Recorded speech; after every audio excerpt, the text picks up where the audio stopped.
মা সেদিন খুব আস্তে আস্তে জিজ্ঞেস করেছিল, আমি না থাকলে তোর মনে পড়বে আমার কথা?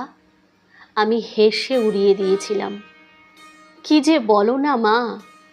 কিন্তু কথাটা আজও কাঁটার মতো বিঁধে আছে, কারণ সত্যিটা আমরা জানি, শুধু মানতে চাই না। একদিন মা থাকবে না, এই ঘর, এই উঠোন একদিন শূন্য হয়ে যাবে। অথচ ছোটবেলায় মা ছাড়া এক পাও চলতাম না। ব্যথা পেলে, মন খারাপ হলে ওই মা ডাকটাই ছিল একমাত্র ওষুধ। আজ বড় হয়েছি, ফোন করতেও ভুলে যাই, কিন্তু মা মা আজও আগের মতোই আছে।